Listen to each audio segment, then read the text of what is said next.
The required excerpt this year is from the Czech composer Smetana, and it's his very famous Moldau movement of a much larger work called My Fatherland. In fact, that work is so big that when the Toledo Symphony did it about 5 years ago, we presented the piece over 2 concerts, 2 nights. But the most famous excerpt from that big work is the Moldau, which is a river. And what this excerpt is going to really show is lots of dynamic changes and different ways of rolling or breaking chords, and also the use of staccato. And it's important in the very opening few measures, which starts the entire movement, that the harp has short notes and that it be very dry. And you might want to experiment with that by playing a little lower on the sound, a little lower on the string, so that it doesn't ring so much. And you definitely will want to muffle the string after you've plucked it. Well, not so much like that, but the other opportunity where we will do staccato notes is a little bit later in the excerpt. So I'm going to start at the beginning, and then no, I'm not going to count the 40 measures rest. I'm going to count a few measures rest, and then I'll come in with the material that is on line 2, measure 4. So this is the Moldau.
And then we have lots of bars rest. You'll notice that what I did around letter B, instead of counting 9 bars rest, I counted 4 bars rest. So that's okay to take a cut like that rather than sitting and muffling and just waiting and waiting and waiting.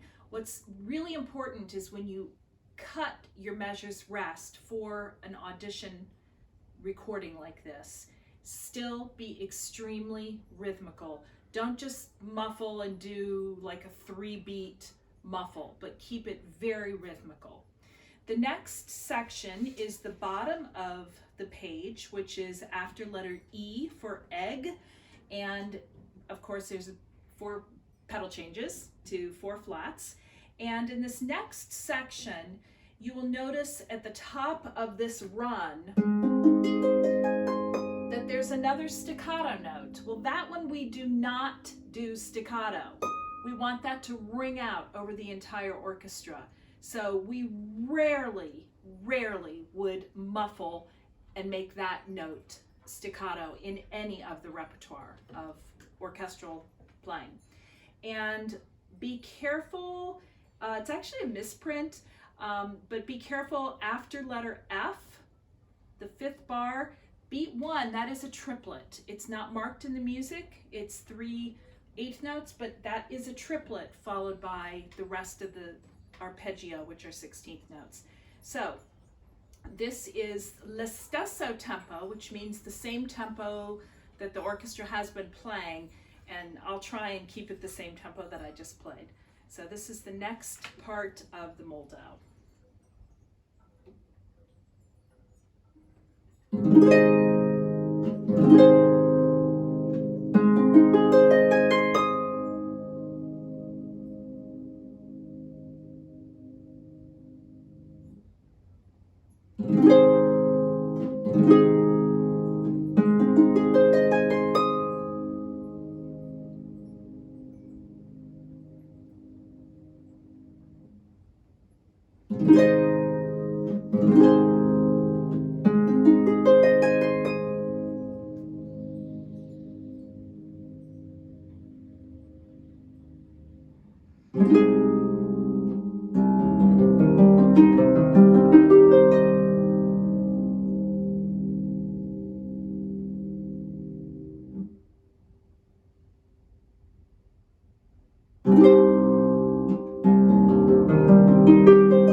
You'll notice that when I did the staccato octaves, I was doing isolated muffling to make those notes very short. And I did have one little wrong note on that last chord. So the last chord should be, and it needs to be brilliant sforzando. Let it ring and then muffle. And that is the end of the required excerpt for this year. So I wish you good luck and happy harping. Thanks.